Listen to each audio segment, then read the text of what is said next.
Friends எல்லா 2 digit add natural numbers இதோட some கேட்குறாங்க. அதாவது 11 + 13 + 15 up to 99. ஏன்னா 2 டிஜிட் ஆட் நம்பர்ஸ் இதோட சம் தான் கேட்குறாங்க. கொஷின் வந்து இப்படி கொடுக்கறதுக்கு பதிலாக நமக்கு தியரட்டிக்கலாக கொடுக்குறாங்க. ஓகே, ஸோ இந்த சீரீஸ் பார்த்தோன்னே நமக்கு தெரிஞ்சிருச்சு இது வந்து ஒரு கூட்டுத்தொடர் ஏபி சீரீஸ். ஏன்னா நம்பர்ஸ்க்கு உண்டான டிஃபரன்ஸ் பாருங்க எல்லாமே யூனிஃபார்மாக தான் இருக்கு 2 2 2ன்னு. ஓகே, ஸோ நம்ம என்ன கண்டுபிடிக்கணும், ஃபர்ஸ்ட் நம்பர் ஆஃப் டேர்ம்ஸ் இதில் மொத்தம் எத்தனை உறுப்பு இருக்குன்னு பார்க்கணும். ஸோ அப்போ n ஃபார்முலா என்னது ஏபி சீரீஸில் last term minus first term by common difference plus 1.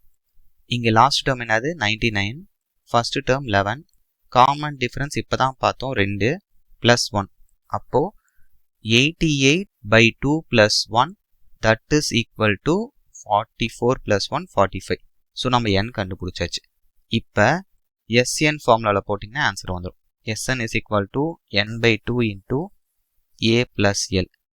இந்த ஃபார்முலாவில் சப்ஸ்டியூட் பண்ணிடுங்க. இங்கே n வந்து 45/2, a இப்போ தானே பார்த்தோம் 11 ப்ளஸ் லாஸ்ட் டேர்ம் 99. ஓகே, அப்போ 45/2 இன்ட்டு 110 வரும். கரெக்டுங்களா? கேன்சல் பண்ணால் 45 × 55.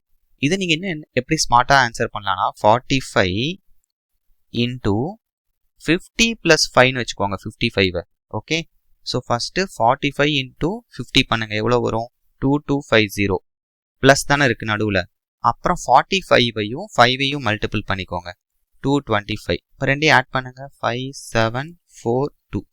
அப்போ 2475 தான் இந்த கொஷினோட ஆன்சர், ஆப்ஷன் சி. கிளியராக இருக்கா ஃப்ரெண்ட்ஸ்? தேங்க்யூ.